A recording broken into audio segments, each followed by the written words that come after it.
Hey, friends. Just want to bring in another leadership moment here.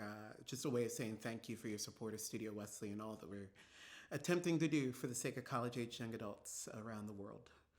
I, I need to be honest with you. This is a rough week for me. There's a lot of things happening around me and in me, things that I can't control, but also maybe some things I can. And I know you've had those weeks too, right? And maybe those seasons. And I can say that in some respects, it feels a bit of a seasonal thing for me, that this is just not a easy season. I might even say it's a hard week or a hard season.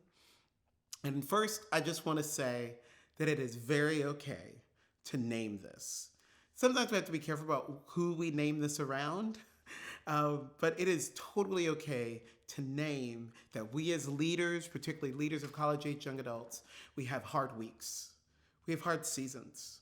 There are entire parts of our journey that just like we just can't wait for it to be over. Some of it we know that we can control and we're trying to figure that out. And then some of it is just like out of our control.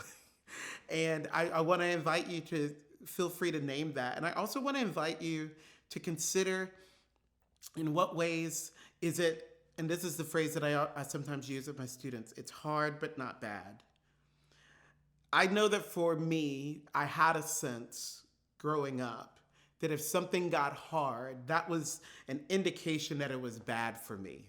Now, in some ways, because that's the way that I framed things that got hard, I didn't like persevere in certain things like working out, as you can tell, and and other things. And so you can already see sort of where I'm going about this. It's hard, but not bad. But I even began to think about the way that I receive the hard seasons of life. And I reflect on, it's one of these things that Paul says in Second Corinthians 11. And I'm just going to read a little bit of this because I don't need to read all of it because all of it is just like, it's a lot. But at the end of chapter 11, he's going on this litany of just hard things. Maybe bad things, but definitely hard things. And I'll just start at verse 27. I faced these dangers with hard work and heavy labor, many sleepless nights, hunger and thirst, often without food, and in the cold without enough clothes. And verse 28 is the verse that just gets me like right here. Besides all the other things I could mention, there's my daily stress, because I'm concerned about all the churches. There's a conversation about how stress is not good for us. Yep. There's a conversation about self-care that is super important. And there's also a conversation that we are in this position not because it's easy. In some respects, we're in this position because it is hard. And we wouldn't be in these roles if we didn't have this sense on the inside that the Holy Spirit has called us to this moment, called us to certain people, called us to certain positions, certain roles, certain environments, certain capacities. And so even in this hard season that I find myself in, maybe it's more a hard week, depending on what my emotions are doing, it's like, it's just a hard life. But even in this hard week, I am reminded that there is this piece of my life, my work life, my ministry life, that is going to be hard. The daily stress that I said yes to because I am concerned for college-aged young adults across Northeast Florida campuses and in some respects everywhere. And that stress, it's an honor, it's a privilege, it's my stewardship, and it's also stress. And so I just want to say that even as I'm naming the hard season that I find myself in, I am also reminding myself that because it's hard, it does not mean that it is completely bad.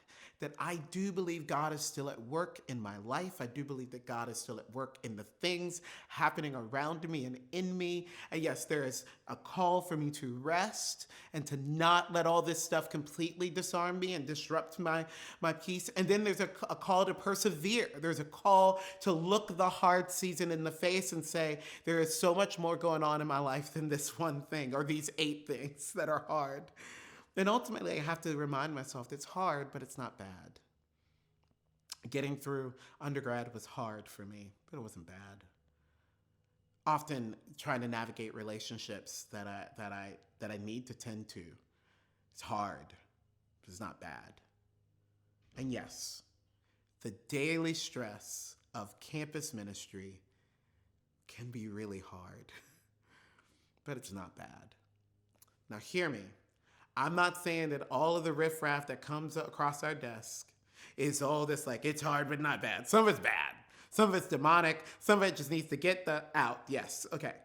And I invite us to name that stuff, but I invite us to also name the stuff that it's hard, but it's not bad. And I hear Paul saying in 1 Corinthians 11, all of this stuff is hard to deal with, but I still got to deal with it.